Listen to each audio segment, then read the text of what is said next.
¿sí? Pero apuntaban hacia Cristo, el Cordero de Dios.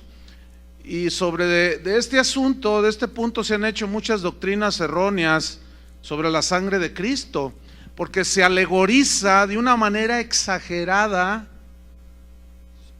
con la sangre de los sacrificios, o la práctica que hacían en el Antiguo Testamento, y se alegorizan y se quieren hacer una aplicación de prácticas rituales del Antiguo Testamento, se quieren aplicar al Nuevo Testamento, porque en el Antiguo Testamento rociaban la sangre, la derramaban de una manera simbólica, porque esos eran los ritos que decía la ley que debían de hacerse.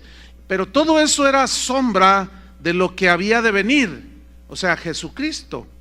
Por lo tanto, es erróneo hacer una aplicación literal en el cristianismo de hoy, que está bajo el nuevo pacto sellado con la sangre de Cristo. Es un error hacer una aplicación literal de los ritos del Antiguo Testamento, porque, repito, estos solo eran la sombra de lo que había de venir, es decir, Cristo morir en la cruz, derramar su sangre para perdón de nuestros pecados. Por consecuencia, alegorizar demasiado con la sangre de Cristo ha dado lugar a doctrinas muy extrañas, muy raras, totalmente antibíblicas. Por ejemplo, se le da un uso que raya en la superstición a la sangre de Cristo. Se le da un uso porque se le menciona como si fuera un conjuro. Un conjuro significa una orden. Eso es un conjuro, una orden. ¿Cuántas veces hemos oído nosotros oír que ora alguien, algún cristiano, o a veces hasta los mismos cristianos, a lo mejor usted, orar de esta manera, o de decir: yo no salgo de mi casa si antes no me cubro con la sangre de Cristo? ¿Han oído algo de eso? ¿Cuántas veces en medio de circunstancias peligrosas, difíciles, algunos cristianos claman buscando protección y claman diciendo: la sangre de Cristo me proteja, dicen? Estaba yo mirando un video allí en internet, donde una persona, pues un pastor, estaba confrontando a un falso profeta y le dice: usted es un falso profeta, y grabó la conversación por telefónica. Le dice: usted es un falso profeta. Dice: ¿y por qué dices que soy un falso profeta? Por lo que dijiste el otro día, yo te tengo grabado. Dice: mentira. Dice: no, yo te tengo grabado. ¿Quieres que te ponga la grabación? Entonces el otro dice: bueno, pues maldito seas, le dice, y lo empieza a maldecir, y le empieza a decir: las 9 plagas, todas las plagas de Egipto vendrán sobre tu vida. Y el que estaba siendo maldecido comenzó: la sangre de Cristo me protege, invoco la sangre de Cristo. Los dos están iguales de fallos. O sea, uno maldiciendo: no debes maldecir, y el otro haciendo conjuros: la sangre de Cristo me protege, la sangre de Cristo me salva, la sangre de Cristo, invoco la sangre de Cristo, y la sangre de Cristo te reprenda. ¿Y qué es eso? Otros oran por sus hijos cuando salen a la escuela: te cubro, hijito mío, con la sangre de Cristo, dicen. Pero el colmo, vemos cristianos reprendiendo a los demonios con la sangre de Cristo. Ven un endemoniado y dicen: la sangre de Cristo te reprenda, dicen. Ay, Dios. Otros dicen: si me cubro con la sangre de Cristo, todo me va a salir bien el día de hoy. Si no me cubro, no me salen bien las cosas. Eso raya a brujería, hermanos, por el amor de Dios. Eso no es bíblico. Pero es tan común ya en las iglesias que algunos de ustedes ya están así, mirándome feo. Pero vamos a ver qué dice la Biblia. Imagínate que tú sales en la mañana y por las prisas se te olvida cubrirte con la sangre de Cristo. ¿Qué va a pasar ahí? ¿Ah? No, hermanos, ¿no es esto superstición? ¿Qué es una superstición? Una superstición es atribuirle poderes a algo o alguna cosa, poderes que no tiene. Y ahí vas tú caminando y está por la banqueta y está una escalera cruzada, y tú vas a pasar por debajo y dices: no, porque dicen que es de mala suerte, por favor.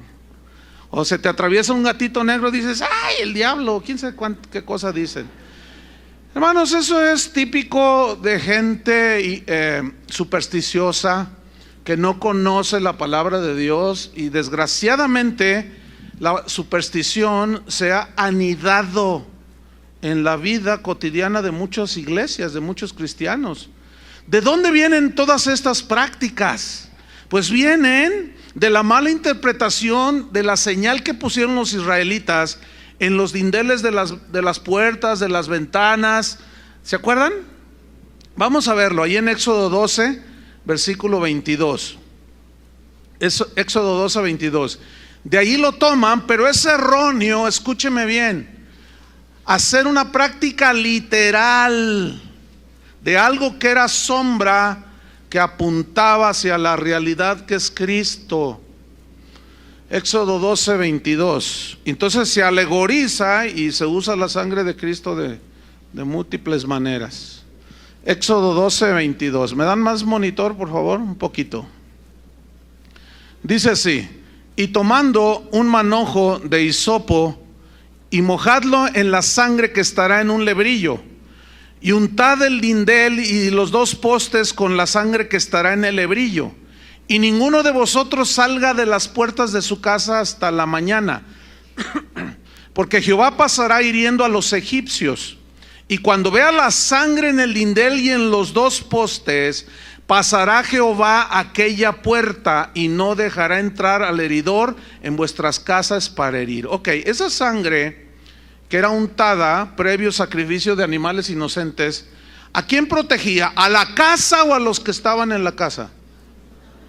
Ahora, eso era porque era eso tipificaba a lo que en esa ocasión los hijos de Israel no llegó la muerte por el ángel que estaba haciendo el juicio de Dios.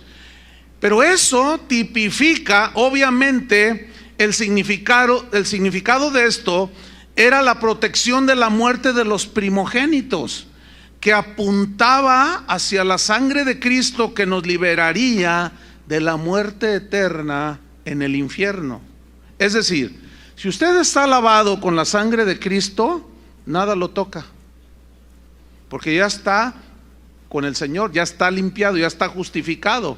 En el Nuevo Testamento no hay un solo versículo, entiéndame bien, un solo texto que enseñe que la sangre de Cristo puede ser usada, fíjese el verbo, usada, como lo hacen hoy muchos cristianos.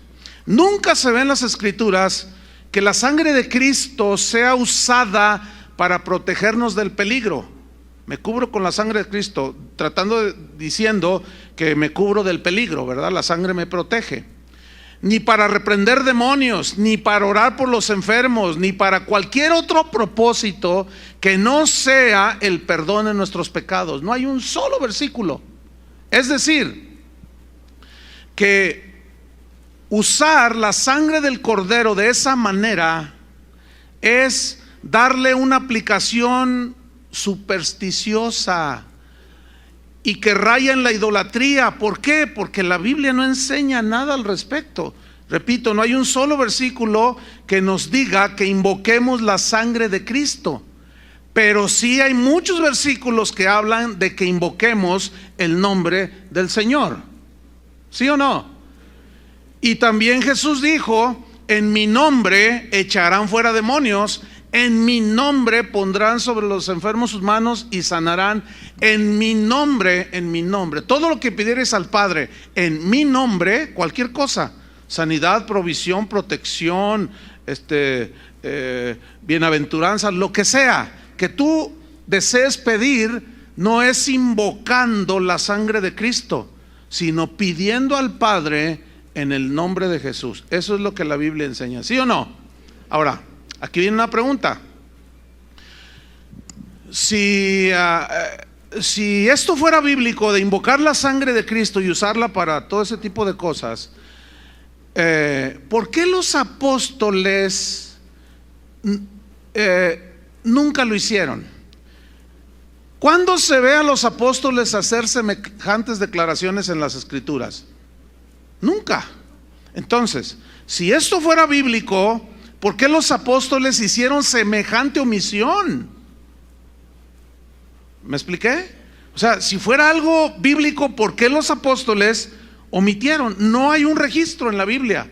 No hay registro en los primeros siglos de que los cristianos invocaran la sangre de Cristo para que los protegiera o los librara de los ataques demoníacos. No hay registro. Cuando aquellos mártires morían en el Coliseo romano, no hay registro que ellos invocaran la sangre de Cristo para que los protegiera. Esteban, cuando era apedreado, dijo, Señor, no, invocó al Señor. Le dijo, Señor, en tus manos está mi espíritu. Entonces no se ve pues que hay una invocación a la sangre de Cristo, no, pero sí hay una invocación a Dios mismo. Se ora a Dios, no se ora a la sangre de Cristo. Eso no es bíblico. Ahora, a continuación vamos a hacer algo que yo sé que les va a sorprender. Les voy a leer dos oraciones. Una es católica y la otra es cristiana, ¿sí? O sea, las tengo escritas las dos aquí. Las voy a leer y usted va a notar la similitud que hay en ambas oraciones, ¿ok? Primero voy a leer la oración católica, que dice así: Señor Jesús, en tu nombre y con el poder de tu sangre preciosa, sellamos toda persona. O sea, sellar se entiende que es proteger, que no le entre, es como un sello en una botella, no le entra nada, o sea, la protegemos.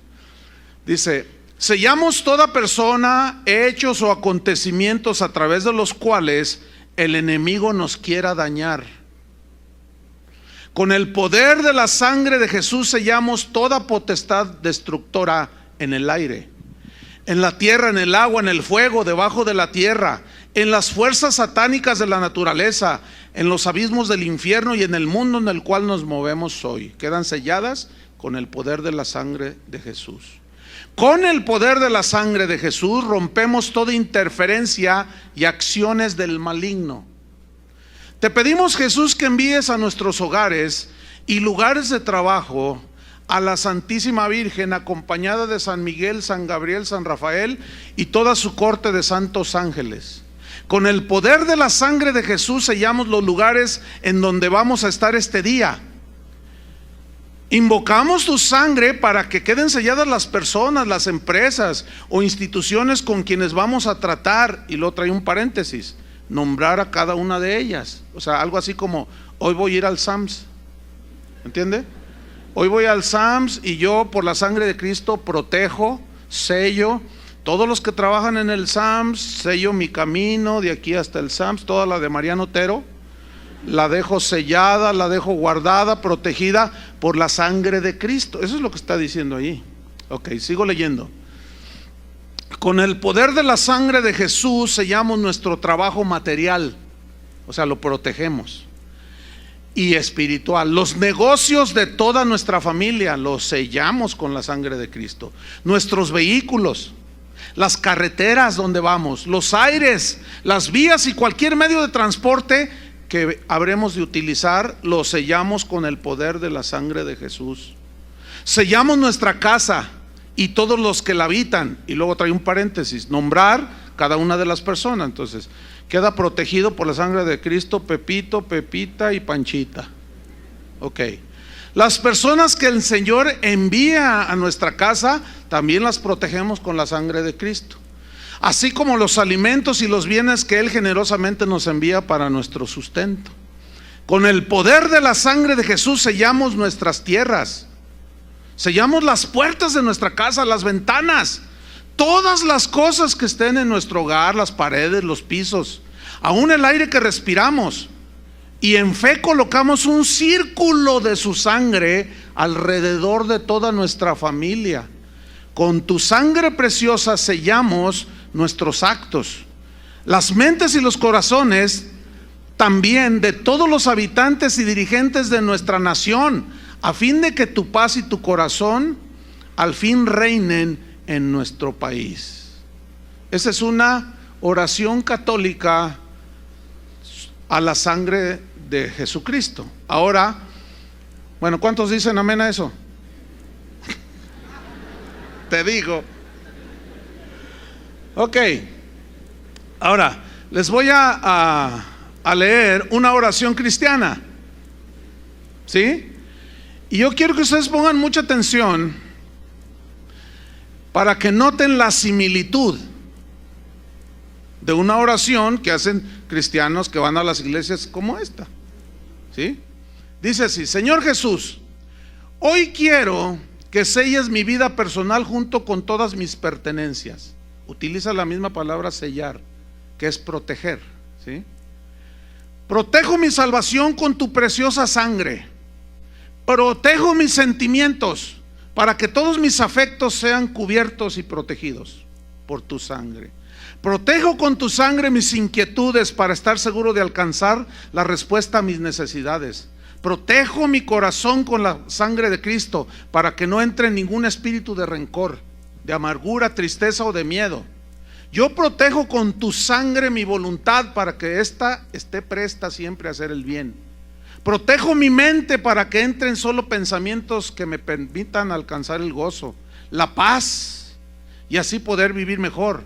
Protejo con tu sangre, Señor, mi cuerpo para que reciba salud, para que sea protegido del pecado y de las enfermedades, de los adulterios y de los accidentes. Protejo con tu bendita sangre mi pasado, para que toda herida que aún me haga daño sea sanada con tu bendita sangre. Protejo mi presente para que todas mis actividades sean cubiertas con tu sangre protectora. Protejo mi futuro para mis planes, proyectos, que estos sean reservados de todo ataque y de toda influencia del enemigo. Protejo mi familia, mis seres queridos, mis amistades, todos sean protegidos con la preciosa sangre de Cristo. Protejo mi economía para que se derrame abundantemente en mi vida. Este debe ser de la prosperidad, ¿no? Sello mis deudas, las protejo para que el devorador huya y desaparezcan. Invoco tu sangre preciosa sobre mí y protejo mis palabras para que sean solo bendición. Decreto y protejo y declaro que tu sangre preciosa, aquí sí se voló la barba del hermano. Fíjense lo que dice: decreto, declaro y protejo con tu sangre preciosa para que tu sangre me haga invisible.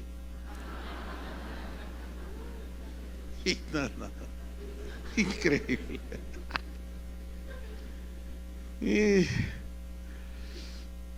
Que me haga invisible cuando se nos acerque el enemigo. O sea, el diablo va a llegar y no te ve. ¿Dónde está? ¿Dónde se me escondió este?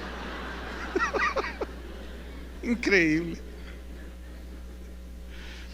Dice: y a nosotros nos permitas reconocerlo a Él y vencerlo por la invocación de tu sangre. Declaro y protejo y sello con todo mi ser y me coloco bajo la protección de la sangre de Jesús para ser libre de toda acechanza del mal. Con el poder de la sangre de Jesucristo rompo y destruyo toda potestad de interferencia, de interacción del maligno. Y les prohíbo toda comunicación entre ellos. O sea que ya no se van a poder comunicar el diablo con la diabla. Gracias, Señor, por tu sangre preciosa. Gracias a ella somos preservados de todo mal. Tu sangre nos hace invisibles. Bendito y alabado seas por siempre, Señor. Amén. Pregunta: ¿encontró alguna diferencia ahí? Alguno dirá: oiga, pastor, pero a mí sí me funciona. A mí me ha funcionado. Ok, le ha funcionado. Escuche bien lo que le voy a decir. Esta es la respuesta. Nunca debemos aceptar algo porque nos funcione, sino porque la Biblia lo enseñe. Porque también funcionan las limpias que les hacen allá en San Martín, ¿o no? Funcionan muchas cosas, pero el hecho de que funcionen no significa que debemos nosotros practicarlas. Pablo, no lo busquen, 1 Corintios 4:6, él dice: hermanos, yo les he presentado esto como ejemplo en mí y en Apolos. Dice: para que nosotros aprendáis a no pensar más de lo que ya está escrito. O sea, nosotros los cristianos que decimos que creemos en la palabra de Dios, no debemos de pensar más allá de lo que está escrito. Pero a mí me funciona, sigue insistiendo ahí el hermano, ¿no? Ok, te funciona. ¿Se acuerdan cuando Jesús dijo: en aquel día muchos me dirán, Señor, Señor, en tu nombre echamos fuera demonios, en tu nombre hicimos milagros, en tu nombre sanamos enfermos, en tu nombre hicimos esto, y les diré, no les conozco, malditos al fuego eterno? Pregunta, ¿les funcionó? Sí,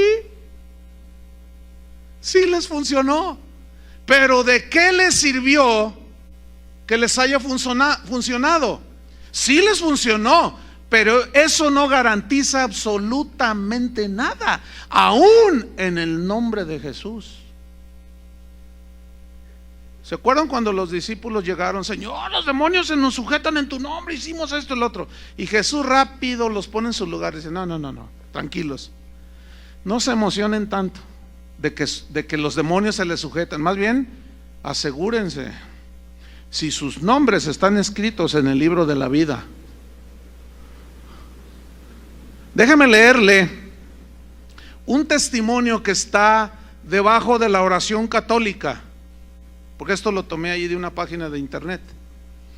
Es el testimonio, se lo voy a leer, dice: hola, mi nombre es Juan y yo soy de Venezuela. Yo nunca me imaginé el poder de la sangre de Cristo, dice. Todos los miércoles asisto a una misa de sanidad y de liberación desde hace 2 años con el padre Vicente Mancini. Es muy conocido aquí por sus dones carismáticos. Ese día salí yo como a las 8 p.m. Me dirigí a mi casa y tuve que tomar un autobús, pues vivo lejos de la iglesia. En el trayecto se subieron 4 jóvenes entre 18 a 23 años de edad. Estaban armados. Como a la mitad de mi camino se levantaron, sacaron sus armas y dijeron: esto es un asalto, no se mueva nadie, si no los quebramos. Agachen la cabeza y no nos miren. Y yo lo hice así, me agaché, dice, pero comencé a orar y comencé a pedir protección a la sangre de Cristo. Comencé a invocar la sangre de Cristo y dije: sangre de Cristo, protégeme, manto de María, cúbreme. Estuve orando y así hasta que ellos bajaron del colectivo, se fueron, huyeron. Llevamos al herido, dice, un pasajero no quiso entregar el dinero y le dieron un disparo. Cuando se bajaron los ampones, lo llevamos al hospital. Y pues todo esto lo cuento para la gloria de Dios. Dice, parece increíble, dice Juan, pero para Dios todo es posible. Fíjese la mezcolanza, A mí fue la única persona en el autobús que no robaron, pues ni siquiera me preguntaron si traía dinero. Yo pasé totalmente desapercibido. Es como si el manto de María junto con la sangre de Cristo me cubrieran para que no me robaran. Por eso no me cansaré de darle gracias a Dios por las cosas que hace por sus hijos. Gloria y alabanzas al Señor, dice. Pues aquí a mí me surgen un montón de preguntas. ¿Le funcionó? Sí, aparentemente sí. Bueno, entonces, ¿qué? A ver. Se invocó la sangre de Cristo, el manto de María. Bueno, nosotros somos cristianos, ¿no? Pues el manto de María, ¿no? Pero ¿qué les parece la capa de San Pablo? O los guaraches de Juan el Bautista. O bueno, el vestido que traía el de pelo de camello. Pelo de camello, vestido de Juan el Bautista, cúbreme. Pues eso es más cristiano, ¿no? ¿O no? Para no pisar mal yo en malos pasos, invoco las sandalias de Juan el Bautista. ¿Verdad que suena así? Ay, sí, hermano. Bueno, escúchenme bien. No hay mantos de María, no hay capitas de San Pablo, no, pero sí hay invocación a la sangre de Cristo. Somos cristianos. ¿Qué onda con eso? ¿De dónde salió todo eso? Voy a hacer una pregunta. Espero usted la sepa contestarse a sí mismo. La pregunta es esta. Mire, Las oraciones a la sangre de Cristo, invocando su protección, etcétera, etcétera, eso tiene siglos en la Iglesia Católica.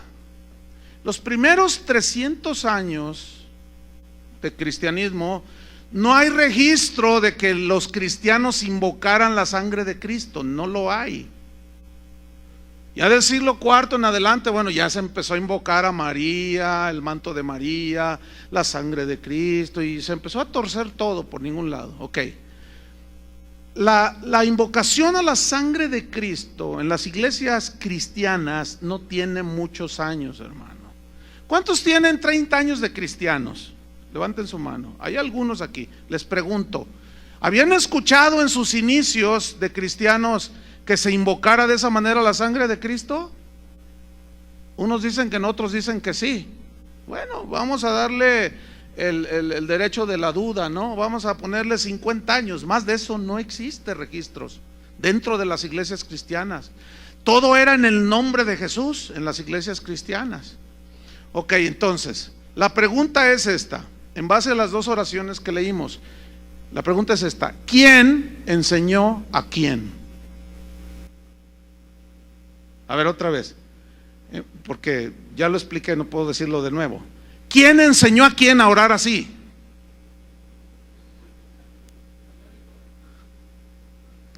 ¿Quién? ¿Qué pasó? ¿Cuándo se nos metió todo eso? ¿Cuándo? Pues un católico que medio se cristianizó y que como que se le ocurrió y que traía cosas, porque todos traemos cosas. Es como lo de algo que trae la gente muy arraigado, es que antes decían, no, pues el padre dijo, así haya dicho la peor aberración, no, el padre dijo, y ahora lo sustituyen, el pastor dijo. Hermano, no me crean a mí, pues es el mismo asunto, nomás que ya cristianizado, ¿sí? Entonces, ¿quién enseñó a quién? Pues un católico medio cristianizado empezó a existir una iglesia, un pastor medio pues cristianizado, qué sé yo, y se les empezó a ocurrir de que hay que invocar la sangre de Cristo. No, mire usted, antes de que sus hijos, hermanos, cubran a sus hijos con la sangre de Cristo, lo está diciendo el pastor. Asumen que es verdadero, pero yo le quiero decir la verdad, hermano, esa es una falacia, es un error. La Biblia no enseña absolutamente nada sobre ese asunto. ¿Usted pudo discernir cuántos usos le dan a la preciosa sangre de Cristo en esas oraciones cristianas y católicas?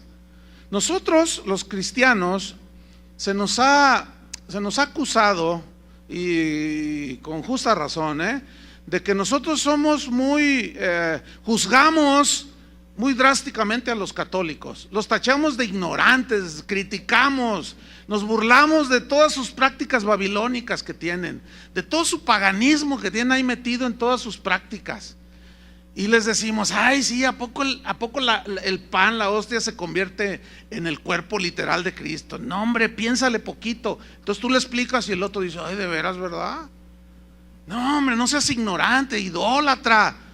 Pero nosotros, hermano, nosotros esparcimos la sangre de Cristo sobre todo tipo de objetos, sobre la ventana, la puerta, el carro, el niño, el perro, la casa del perro. Y cuando se trata de hacer guerra espiritual, no, hombre, la sangre de Cristo te reprenda. Dejamos a los demonios todos empapados de la sangre de Cristo. ¿Qué es eso? ¿Qué es eso? No, baldes, yo creo que está con manguera, no sé. Es que es impresionante, hermanos, cómo si nosotros no nos ponemos listos, se mete cualquier cantidad de cosas dentro de la iglesia. Algunos de ustedes me están viendo así como diciendo, yo los entiendo, están batallando toda su vida. Algunos de ustedes se protegieron y les funcionó, y algunos dicen, sí. Volvemos a lo mismo, ¿sí? Ahora fíjate, el único texto que citan los que creen en estas cosas es Apocalipsis 12:10. Vamos a leerlo. Apocalipsis 12, versículo 10. Y dice, no, espérame, pastor, la Biblia sí dice que se puede hacer eso con la sangre de Cristo. Y vamos a leerlo, porque este es el típico, como es el único versículo que habla más o menos, da a entender eso. Vamos a ver si realmente significa lo que algunos dicen que significa. Apocalipsis 12, versículo 10, ¿ya lo tiene? Dice así: entonces oí una gran voz en el cielo que decía: ahora ha venido la salvación, el poder y el reino de nuestro Dios y la autoridad de su Cristo, porque ha sido lanzado fuera el acusador de nuestros hermanos. ¿Quién es el acusador? Satanás.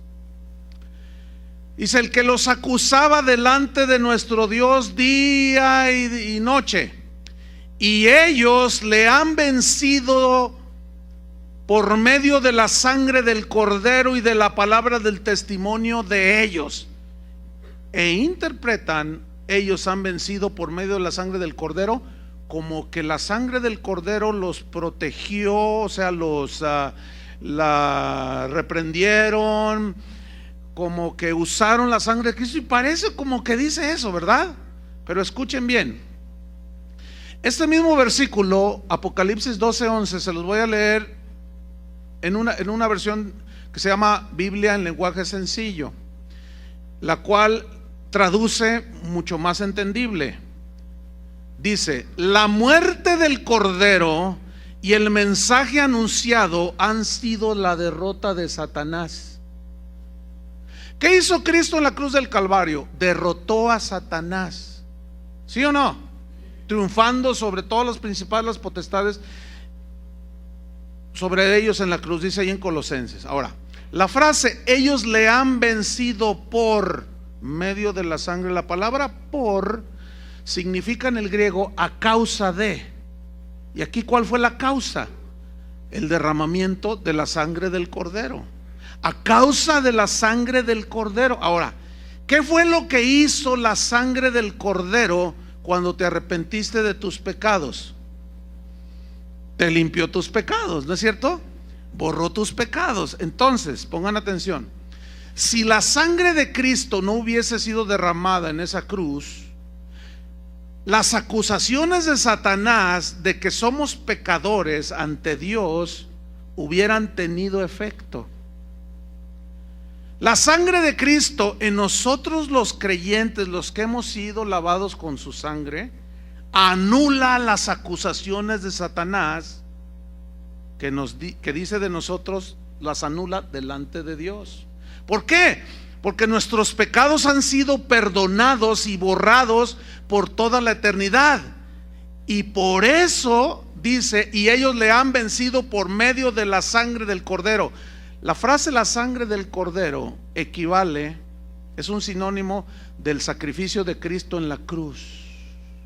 Pero los que no han sido lavados con la sangre del Cordero, esos tienen su conciencia toda acusadora. Y luego dice, y de la palabra del testimonio de ellos. O sea, también significa en el griego, a causa de la palabra de su testimonio. Es decir, que en base a nuestro testimonio, de lo que hemos recibido cuando nos aceptamos a Cristo, nosotros confesamos a Jesús, ¿sí o no? ¿Cuántos confiesan a Jesús? Y esto es hasta la muerte. Y somos hechos vencedores. ¿Sobre qué? Sobre la muerte. La muerte ya nos enseñorea de nosotros, hermano. La muerte eterna ha sido vencida. ¿Cierto o no? Nosotros ahora, nuestro destino es la eternidad con Dios. Entonces, ahí se aplica. Pero déjeme decirle una cosa. Por eso nuestro cuerpo tiene que morir.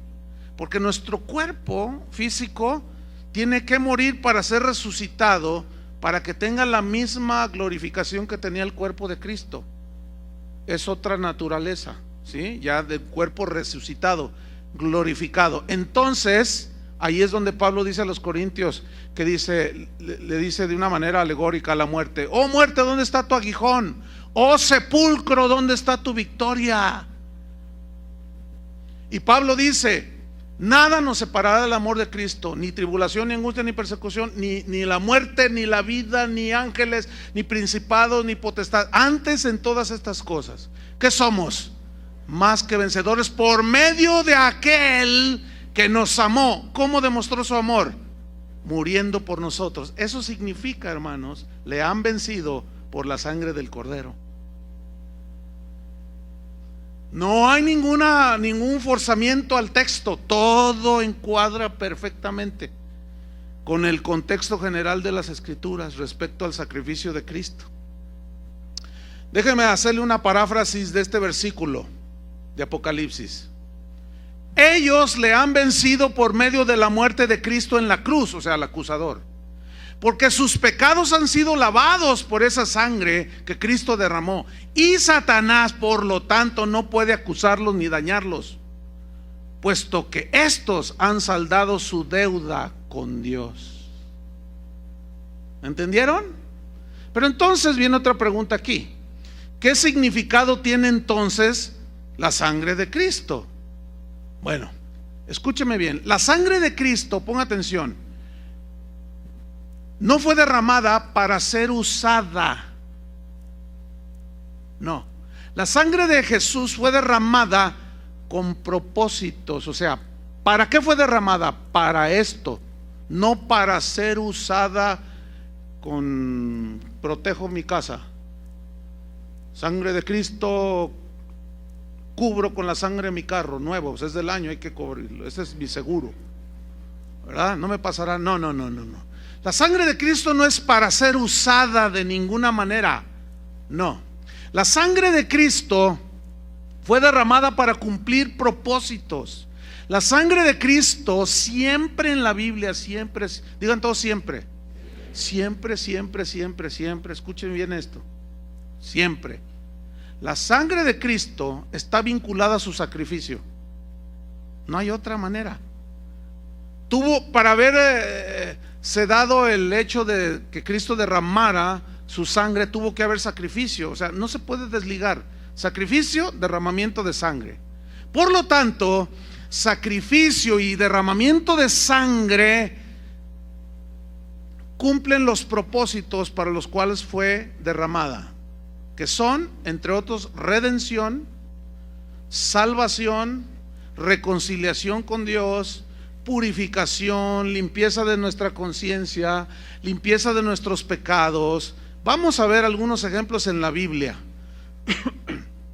de los propósitos por los cuales la sangre de Cristo fue derramada. Repito, no fue para ser usada como conjuro. Vamos a Efesios 1:5. Repito, siempre la sangre de Cristo estará relacionada con el perdón de nuestros pecados. Siempre. Efesios 1:5 al 7. ¿Ya lo tiene? Dice así: en amor, habiéndonos predestinado para ser adoptados hijos suyos por medio de Jesucristo, según el puro afecto de su voluntad, para alabanza de la gloria de su gracia, con la cual nos hizo aceptables en el amado, o sea, en Jesús.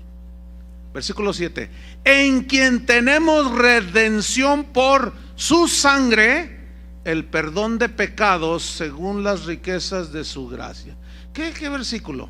Está así medio complicado tal vez para algunos. Dice, en quien tenemos redención. Esa palabra redención, por su sangre. La palabra redención es una palabra que usaban, que significa pagar un precio, pagar un rescate. Eso significa redención. Y esta palabra se usaba cuando gente buena iba a los mercados de los esclavos y compraba esclavos. En aquel tiempo así se usaba. Entonces llegaba un hombre rico y bueno y compraba 20 esclavos. ¿Cuánto por estos? Tanto. Entonces pagaba, se los llevaba a su hacienda y les decía: miren, ¿saben una cosa? A mí no me interesa tener esclavos, yo les doy la libertad, yo ya pagué el precio por su libertad, vayan y disfruten su libertad. Bueno, esa palabra redención, Pablo la rescató para hacer una aplicación a lo que Cristo hizo por nosotros en la cruz. O sea, la palabra redención no es una palabra eminentemente religiosa. ¿Me expliqué? No tiene su significado literal, ya lo expliqué. Entonces dice aquí, en quien tenemos el pago de nuestra libertad. ¿Y ese pago qué fue? Dice Pedro en su primera carta que nosotros fuimos rescatados de nuestra vana manera de vivir, pero no con oro o plata, sino con la sangre preciosa de Cristo. ¿Cuál fue el precio que Cristo pagó de nuestro rescate? La sangre de Cristo. ¿Para qué? Dice, para el perdón de pecados. Ese para habla del propósito por el cual tuvo que derramar su sangre. Ahora, ¿por qué la sangre? Según la Biblia y también la ciencia corroboran que cuando un bebé es concebido en el vientre de la madre, reproduce los genes de ambos, del padre y de la madre. Eso es un hecho científico. Bien. Pero también la Biblia dice, por otra parte, ahí en Romanos, por cuanto todos pecaron, así la muerte pasó a todos los hombres, por cuanto todos pecaron. Ese verbo pasó, o esa palabra pasó, significa se transmitió. ¿Qué se transmitió? La inclinación a pecar, la naturaleza pecaminosa. San Agustín lo llamó el pecado original. O sea, ya nacemos con la tendencia hacia lo malo. Por eso es que a los niños no se les enseña a hacer lo malo, sino lo bueno, porque lo malo lo hacen por naturaleza. Ahora, Jesús tuvo que haber sido concebido de una manera sobrenatural, no por relaciones de un hombre, de José con María. ¿Por qué? ¿Cómo fue esto? Ahí es donde interviene el Espíritu Santo de Dios. Dice que vino el Espíritu Santo sobre María y le dijo, y el ángel le anunció, ¿verdad? El santo ser que nacerá será llamado Hijo del Altísimo. ¿Qué fue lo que hizo el Espíritu Santo? Escuchen bien. Puso la semilla. En el original dice que puso el semen, no que Dios es hombre, porque son palabras que se usan así para que nosotros podamos entender, porque Dios no es hombre. Pero puso la semilla en el vientre de María, por lo cual Jesús no iba a tener sangre contaminada con el pecado. ¿Me entendió? Por eso fíjese, desde el Génesis hasta el Apocalipsis, siempre desde el Génesis, cuando Dios cubrió a Adán y a Eva con aquellas pieles de animales que Dios mismo tuvo que sacrificar para cubrirlos, ya estaba hablando del sacrificio de Cristo. ¿Me está entendiendo? Corren los años, llegamos al tiempo del Éxodo. Sacrifican un cordero, el cordero de la Pascua. ¿Quién es el cordero de Dios que quita el pecado del mundo? Jesucristo. Entonces, por eso es que la sangre de Cristo, al no ser contaminada con pecado, es la única que nos puede limpiar. La sangre de los animales, de los sacrificios del Antiguo Testamento, no borraban los pecados, nada más los cubría. Y dice la Biblia que los sacerdotes cada año que hacían eso, siempre que hacían la Pascua, dice que era un recordatorio de los pecados. Y en el Nuevo Testamento Dios dice, ya no me acordaré de sus pecados. Entonces la sangre, ese es el poder de la sangre de Cristo, hermanos. Casi nada borró nuestros pecados. Pero escúchenme, no es para usarla como fetiche, no es para usarla en declaraciones que son conjuros. Yo declaro esto y yo me protejo y yo sello y hasta invisible me hago, por el amor de Dios. Romanos 8, versículo 9. Vamos a otro ejemplo, Romanos 8, 9.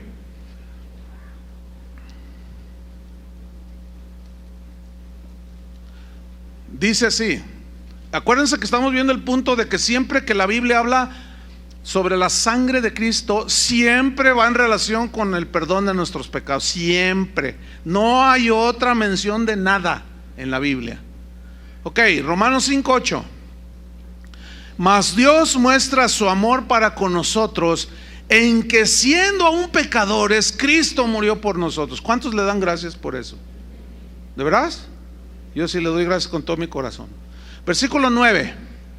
Pues mucho más, estando ya justificados en su sangre, por él seremos salvos de la ira. Mire, aquí aparece otra palabra. Aquello fue redención, pagó el rescate. Aquí aparece justificados. La justificación en la Biblia es un término que significa declarar sin culpa. Declarar a alguien que no debe nada, no tiene deudas con nada, con Dios en este caso. Entonces, Romanos 5:1 dice: justificados pues por la fe, porque creímos que Él murió y que Él me limpia mis pecados, tenemos paz. ¿Para con quién? Para con Dios. Entonces, hemos sido, cuando una persona llega a los pies de Cristo, se arrepiente, es lavado con la sangre de Cristo, Él borra sus pecados, y en ese momento se opera la justificación, porque dice: levántate, tus pecados te son perdonados, eres justo delante de Dios. Cada vez que tú ves en la Biblia los justos son esos, o somos esos, los que hemos sido lavados con la sangre de Cristo. Entonces, pero quiero que note que aparece la justificación ligada a la sangre de Cristo. Ahora, esa justificación y ese borrar los pecados, ese perdonar los pecados y ser declarados sin culpa, miren lo que dice el mismo versículo 9: por eso seremos salvos de la ira. ¿Qué se refiere a la ira? Se refiere al juicio de Dios que vendrá sobre este mundo. Usted y yo, los que hemos sido lavados con la sangre de Cristo, ya no pasaremos ese juicio. ¿Por qué? Porque nuestros pecados ya han sido enjuiciados. ¿En dónde? En la cruz de Cristo. ¿Cuántos dicen amén? Por eso ya no somos sujetos de la ira de Dios. Eso es lo que dice ahí, yo lo creo. Entonces noten que cuando aparece la sangre de Cristo en la Biblia, no es para que la usemos como usamos una camisa o unos zapatos, que le demos diferentes usos. No es un artículo multiusos la sangre de Cristo, no, es con propósitos que Dios determinó, y esos propósitos siempre los menciona la Biblia en referencia al resultado que tiene alguien cuando cree en Cristo. Otro versículo, Efesios 2:12. Efesios 2:12 y 13. Dice así: en aquel tiempo estabais sin Cristo, alejados de la ciudadanía de Israel y ajenos a los pactos de la promesa, sin esperanza y sin Dios en el mundo. Qué terrible condición. Así estábamos, sin esperanza y sin Dios en el mundo, viviendo como el Bambi o como el Bobby, ¿verdad? Versículo 13: pero ahora en Cristo Jesús, vosotros, o sea, los gentiles, o sea, nosotros, que en otro tiempo estabais lejos, habéis sido hechos cercanos por la sangre de Cristo. ¿Cercanos a quién, hermanos? A Dios y a las promesas, y ahora somos parte del pueblo de Dios. Pero ¿qué fue lo que nos acercó? La sangre de Cristo. ¿Por qué? Porque esa sangre, al limpiarnos, pudimos ir cara a cara con Dios y hablar y tener comunión con Cristo. Y ahora ya estamos cercanos con Dios, somos amigos de Dios, según las Escrituras. Pero ¿qué fue lo que nos acercó? La sangre de Cristo, cuando nos borró por los pecados. ¿Por qué? Porque Dios no concilia con el pecado, porque Dios rechaza el pecado. Y en Cristo Jesús, toda la condenación por los pecados que nosotros merecíamos llevar, lo llevó Cristo Jesús en su cuerpo. Él se hizo pecado para que nosotros fuésemos hechos justicia de Dios en Cristo. ¿Cuántos le dan gracias por eso? Eso es algo maravilloso, hermano. Es algo maravilloso. ¿Has oído a la gente cuando tú le compartes y le dices, no, pues es que Dios me habló? Y te dicen, ay, sí, Dios te habló. Ja, ja, ja, ja. Se burlan, ¿no? Dice, el único que habla con Dios es el Papa, dicen. Puras papas, dicen, ¿no? O sea, se les hace algo, ay, ¿a poco tú hablas con Dios? Pues sí, fíjate, ¿cómo la ves? Sí. ¿Y en base a acá? ¿En base a qué o qué? ¿De qué privilegios gozas que tú hablas con Dios? Pues no es un privilegio, es un privilegio, pero no es algo que yo me gané, sino es algo que Él me regaló porque creí que Él murió por mí, su sangre me limpió, me justificó, pagó el rescate. Yo merecía irme al infierno, pero Él fue y me compró y me rescató, me justificó, me hizo libre, me acercó a Él y por eso ahora es mi Padre, es mi papá. Entonces yo cada vez que tengo una necesidad voy con Él cara a cara y le digo, Padre, fíjate que así y así y así, así. Padre, fíjate que pues me corrieron del trabajo. ¿Ya te diste cuenta, verdad, Señor? Y el Señor te dice, sí, pero no te preocupes, tú confía en mí. Entonces tú hablas con Dios, porque eso es orar, hablar con Dios. Nos hizo cercanos. ¿Cuántos están cercanos a Dios? Qué tremendo. Hebreos 9:13. Mire, ahí está otro. Hebreos 9:13 al 14, 13 y 14, ¿no? Hebreos 9, 13 y 14. Aquí, en estos par de versículos, el escritor de la carta a los Hebreos hace la comparación de los alcances que tenía la sangre de los animales y hace una comparación versus o contra el alcance y el poder que tiene la sangre de Cristo. ¿Sí? Ok. Vamos a leer Hebreos 9:13. Porque si la sangre de los toros y de los machos cabríos que se ofrecían en el sacrificio y las cenizas de la becerra rociadas a los inmundos, o sea, a los pecadores, porque ¿se acuerdan que leímos que desde la Pascua que Dios instituyó con Moisés allá en Egipto, ellos tomaban hisopo, que era una rama, sacrificaban el animal, lo depositaban la sangre en un lebrillo, mojaban el hisopo, la rama, y la rociaban así, la lanzaban. ¿Se ha fijado lo de la agüita bendita? O sea, no, es en serio, de allí viene. O sea, fíjese, o sea, que el rociar. Entonces, se hace una aplicación de algo que no tiene ya aplicación en el Nuevo Testamento. Entonces, el sacerdote rociaba, y simbólicamente rociaba a los inmundos, dice. Entonces, simbólicamente los pecados eran cubiertos, pero permanecían en la gente. ¿Por qué? Porque la sangre de los animales no tienen poder para borrarlos. Pero esa sangre apuntaba hacia ¿cuál sangre? La sangre de Cristo. Entonces sigo leyendo. Si la sangre de los toros, de los machos cabríos, las cenizas de la becerra rociadas a los inmundos santifican para la purificación de la carne, versículo 14, ¿cuánto más qué? La sangre de Cristo. Ponga atención. El cual, o sea, Cristo, mediante el Espíritu Eterno se ofreció a sí mismo sin mancha a Dios, limpiará vuestras conciencias de obras muertas para que sirváis al Dios vivo. ¿Qué hizo la sangre de Cristo? Pagó el rescate, nos justificó, ¿cierto? Borró nuestros pecados, pero limpió nuestra conciencia. ¿Cómo está su conciencia? ¿Usted puede dormir tranquilo? Yo sí. ¿Por qué? Porque yo no tengo deudas con Dios.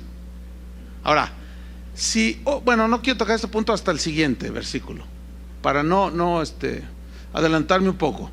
Pero este versículo 14 se lo voy a leer en la versión Palabra de Dios para Todos. Dice: pero la sangre de Cristo puede hacer muchísimo más que la sangre de los animales. Dice: se ofreció Cristo a Dios como un sacrificio perfecto por el Espíritu Eterno.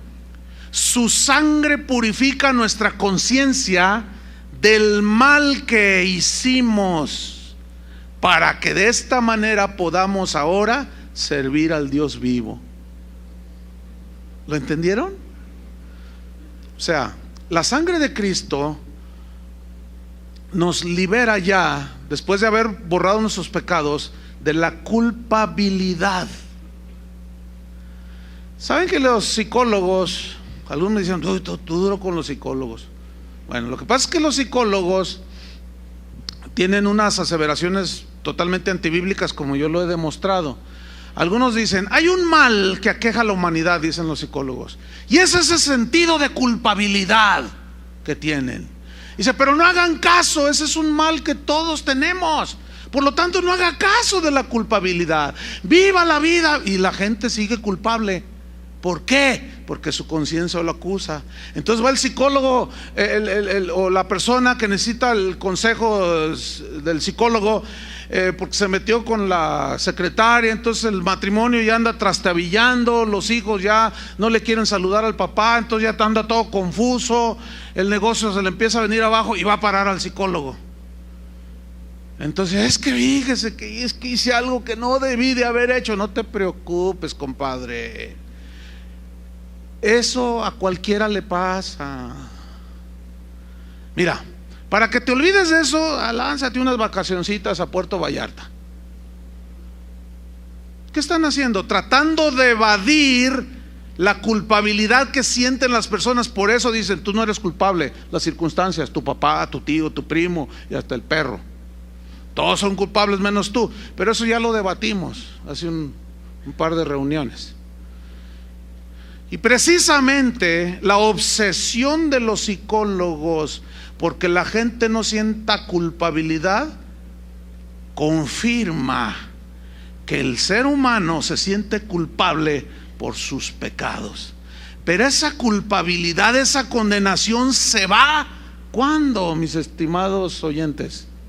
¿Cuándo? Cuando la sangre de Cristo limpia tus pecados. ¿Cuántos le dan gracias a Dios por eso? ¿Cuánto más, dice, la sangre de Cristo limpiará sus conciencias de todo lo malo que hicieron, para que ahora puedan servir al Dios vivo?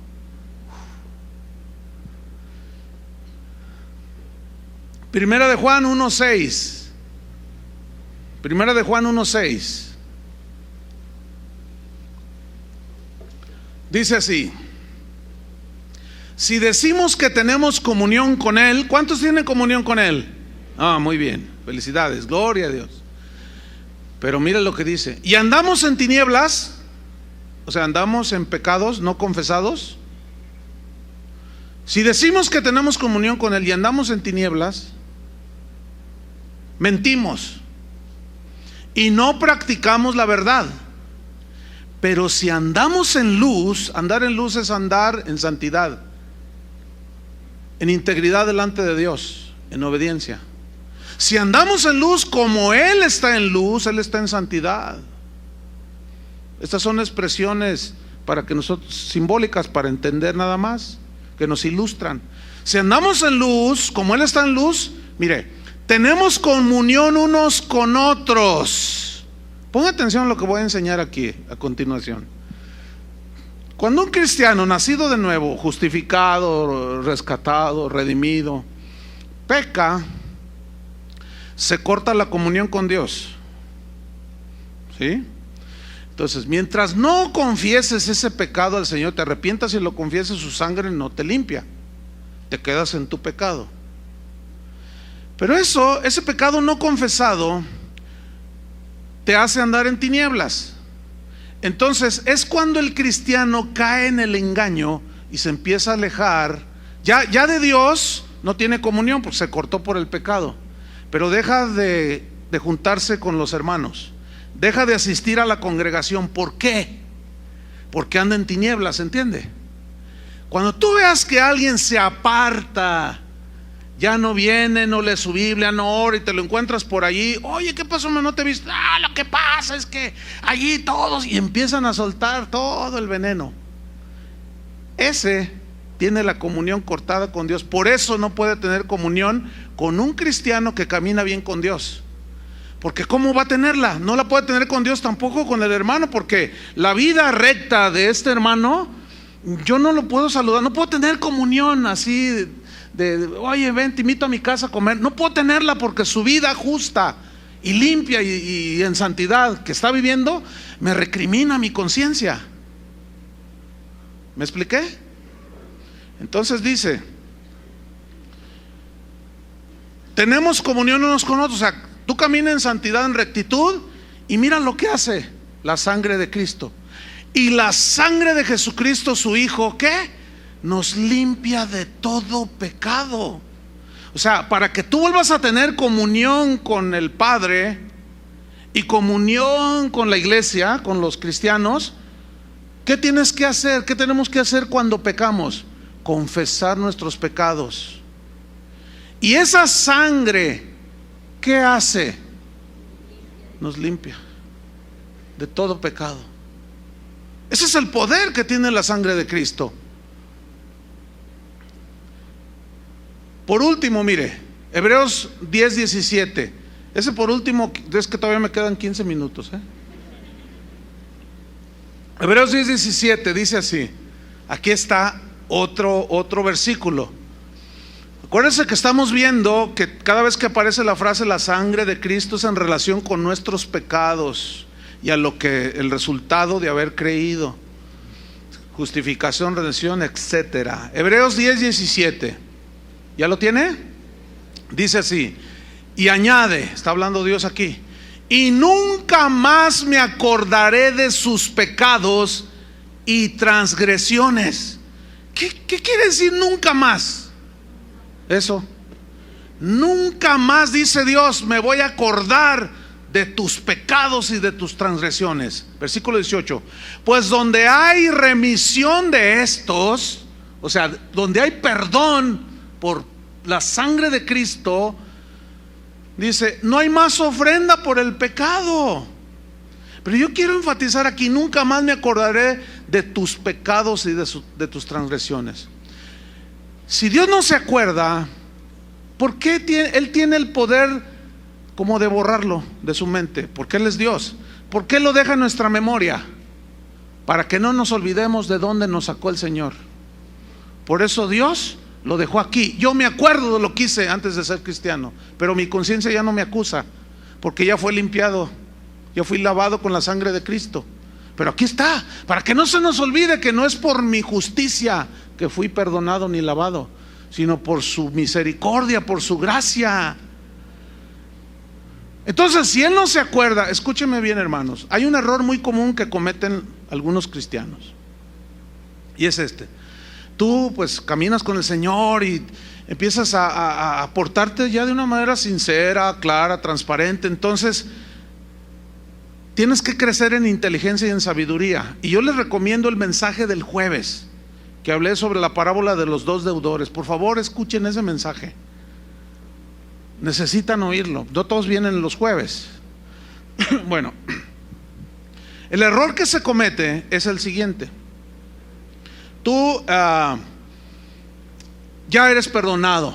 Entonces, les digo esto porque continuamente trato este punto. Entonces me preguntan por internet o personalmente, me dicen, oiga pastor, fíjese que yo conocí a Cristo hace 2 años, pero pues usted entiende, antes de yo ser cristiano, como todos, yo cometí muchas cosas feas, dice. Es más, yo le fui infiel a mi esposa, me decían, esto es común. Dice, entonces yo le quiero decir a mi esposa que le fui infiel. Yo le digo, ¿sabes una cosa?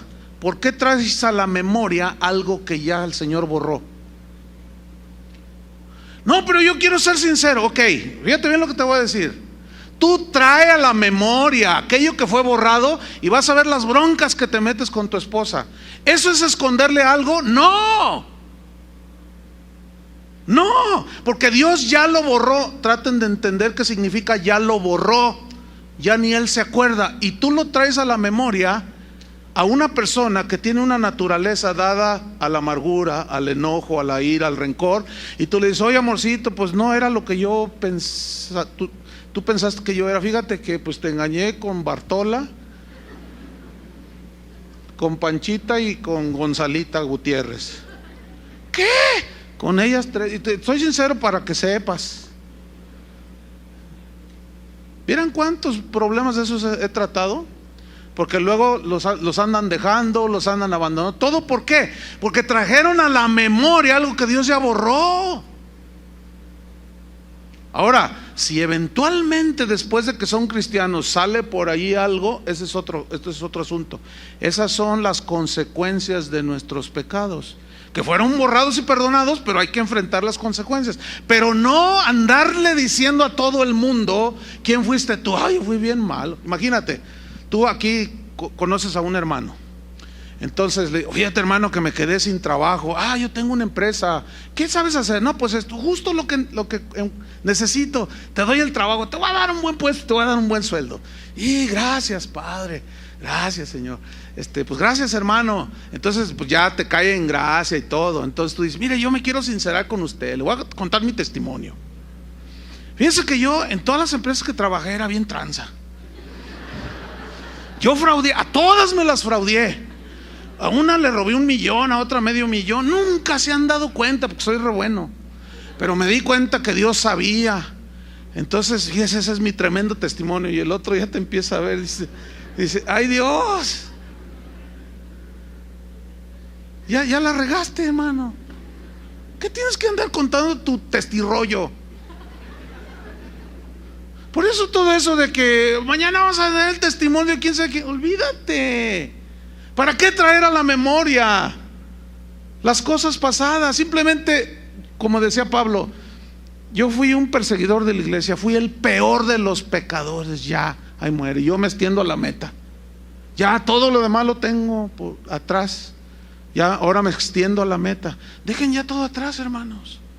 Entonces mira lo que dice aquí: ya no me acordaré, tampoco te acuerdes tú, hermano. ¿Por qué? Porque donde hay remisión de perdón de pecados, ya no hay más ofrenda. Y mira el versículo 19: así que, hermanos, teniendo libertad para entrar en el lugar santísimo por la sangre de Jesucristo, por el camino nuevo y vivo que Él nos abrió a través del velo, esto es, de su carne. Aquí carne significa de su muerte, de su sacrificio en la cruz. Mira qué versículo, hermano. Tenemos libertad para entrar al lugar santísimo y ver cara a cara a Dios. Pero esto fue ¿por qué? ¿Por nuestro mérito? Por la sangre de Cristo. Acuérdense que el sacerdote en el Antiguo Testamento entraba una vez al año al lugar santísimo donde estaba el arca. Pero antes se bañaba, se cambiaba vestiduras limpias, se rociaba con la sangre también de los animales y tenía que estar santificado, porque si entraba delante del arca en pecado, ahí caía fulminado. Y todo eso tipificaba lo que hoy nosotros los cristianos vivimos, hermano. ¿Entendieron? Ahora la sangre de Cristo, por haber creído, hemos sido justificados, redimidos, nuestra conciencia está limpia. Entonces, en cualquier momento donde estemos, podemos orar al Padre y entrar en el lugar santísimo. Es decir, podemos hablarle a Dios cara a cara y decirle: Padre, estoy en esta prueba, fortaléceme. Señor, te pido por mi hijito, está enfermo. Entonces tú le vas y le pones las manos y oras por él en el nombre de Jesús. ¿Verdad? En las mañanas cuando llevas a tus hijitos a la escuela: a ver, niños, vengan. Padre, en el nombre de Jesús, bendice este día, Señor. Nos encomendamos a ti. ¿Verdad? Que tu Espíritu Santo nos guíe en el nombre de Jesús, guárdanos, etcétera, etcétera. Y tú ya cada día, a la hora que quieras, puedas entrar en el lugar santísimo. Pero entonces, a fin de cuentas, y me quedan unos minutos, ¿cuál es entonces la manera en que somos protegidos? ¿Por conjuros? No, por Dios mismo, hermanos. Esto está en toda la Biblia. La invocación era a Dios. Por ejemplo, en el Salmo 28:7 dice: Jehová es mi fortaleza y mi escudo. Mi fortaleza habla de una barda alta, una construcción alta, eso, como de un castillo. Y escudo, ¿qué les da la idea de un escudo? De protección, ¿no? A mí me llama la atención porque en Efesios 6:10, no tienen que buscarlo, donde habla de la armadura de Dios, calzados con el evangelio, ceñidos vuestros lomos con la coraza de justicia, con el cinto de la verdad, el casco de la salvación, sobre todo tomad el escudo de la fe con la que podáis apagar los dardos de fuego del enemigo, y sobre todo tomad la espada del Espíritu, que es la palabra de Dios. A mí me llama la atención por qué no dice la sangre de Cristo como arma, porque no es un arma, por el amor de Dios, no es un arma. Entonces, ¿qué es lo que cómo resistió Jesús a Satanás? Con la palabra, con la fe, el escudo de la fe. Pero es Dios mismo el que nos protege. Mira, en el Salmo 119, 114 dice: mi escondedero y mi escudo eres tú, mi escondedero. Esa palabra escondedero habla de un lugar de refugio, de un lugar que te protege. Por ejemplo, tú andas en las montañas nevadas y de pronto se viene una avalancha. Entonces a 50 metros delante de ti, pues viene a medio kilómetro la avalancha a 300 kilómetros por hora. Entonces está una roca de 6 metros de alto, enorme. Entonces si tú corres hacia atrás no te va a alcanzar la avalancha, pero si corres hacia esa roca, tú te pegas a la roca y te afirmas en él, y la avalancha golpea, ni siquiera se mueve la roca. Esa es la idea aquí, de una roca. ¿Quién es la roca? Cristo, que nos protege. ¿Quién es el que nos protege? Cristo. Jesús dijo: nadie los arrebatará de mi mano. ¿No dijo eso? Yo estoy con vosotros todos los días hasta el fin del mundo. No tengan temor, yo estoy con vosotros. En el Salmo número 91 dice: el que habita al abrigo del Altísimo, ¿qué? Morará bajo la sombra del Omnipotente. Morar bajo su sombra es morar bajo el Todopoderoso. Imagínate nada más. ¿Quién es el que nos protege? Dios, pero nosotros tenemos que estar bajo Él, no con conjuros ni nada de eso. Diré yo a Jehová: esperanza mía y castillo mío. Ese castillo mío es otra referencia a un lugar alto, fortalecido, ¿sí? Un castillo que muy difícilmente el enemigo penetraba. Dice: mi Dios, ¿en quién confiaré? Él te librará del lazo del cazador, de la peste destructora. Con sus plumas te cubrirá y debajo de sus alas estarás seguro. Esto es un lenguaje poético, obviamente, porque Dios no tiene plumas, no es pollo ni pato. Entonces, digo, porque luego algunos hermanos dicen: no, hermano, ¿qué? No, ese es un lenguaje poético que habla como cuando Jesús dijo: ¿cuántas veces quise juntarlos como la gallina junta sus polluelos para protegerlos, ¿no? Bajo sus alas. Habla de protección y es un lenguaje hermoso, poético. Pero luego dice, versículo 5: no temerás el terror nocturno. Terror nocturno. Uy, muchos de ustedes tienen un temor, tienen miedo, no quieren entrar ni a la cocina porque está oscuro. Y luego empiezan: la sangre de Cristo me... Espérate, no, hombre, olvídalo. No, la Biblia dice que el que tiene temor no ha sido perfeccionado en Dios, porque Dios es amor. Tienes que conocer más a Dios, de que es capaz de protegerte y de librarte. Si no lo conoces vas a tener miedo, ¿verdad? Ay, el chupacabra, Señor. No, hermanos, no. Y muchos, de verdad, muchos de ustedes son presas del temor y del miedo, ¿sí? Pero ¿qué dice aquí? No temerás el terror nocturno. Pues que ahí anda la llorona. Bueno, pues nomás dile que le baje porque me puede despertar, pero puede llorar todo lo que quiera la llorona. No temerás el terror nocturno. ¿Qué habla de eso? De seguridad, ¿no es cierto? Dice: ni pestilencia que ande en oscuridad, ni mortandad que en medio del día destruya. Caerán a tu lado 1000 y 10,000 a tu diestra, mas a ti no llegará, aunque algún día te tocará. ¿Sí o no? Porque fíjate, ¿has oído a esos que dicen: yo reprendo la muerte? ¿Han oído eso? Dice: reprende a la muerte, dicen. Cúbrete con la sangre de Cristo, reprende a la muerte, no tiene nada que ver conmigo. ¿Cuántos años tienes, hermano? 1825 años. Porque yo me protejo y reprendo a la... Hermanos, ¿dónde se nos enseña a reprender a la muerte? ¿Verdad? Díganme, ¿dónde? Pedro le dijo a Jesús: Señor, que eso ni te acontezca. Quítate, Satanás, le dijo. No pones tu mira en las cosas de arriba de Dios, sino en las cosas de aquí de los hombres. Es necesario que yo muera. Es necesario que muera este cuerpo. Y estamos ahí enfermos y todo, y salen los atadores y los decretadores y todos esos conjuradores. Y no aceptes la muerte, no aceptes la muerte.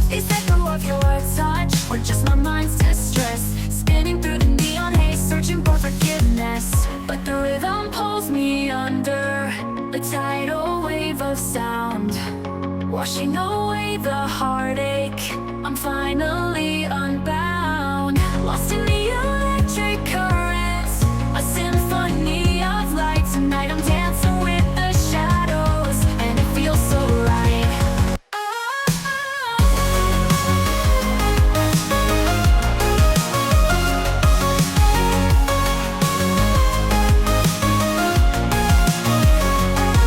Distorted reflections in the chrome and steel, a million faces, yet I still don't feel real. Chasing after something I can't define, lost in the labyrinth of space and time. This feeling's caught inside my chest, a kaleidoscope of doubt, I haven't found my rest. Is this the echo of your touch or just my mind's distress? Spinning through the neon haze, searching for forgiveness, but the rhythm pulls me under the tidal wave of sound. Washing away the heartache, I'm finally unbound. Lost in the electric currents, a symphony of light. Tonight I'm dancing with the shadows, and it feels so right.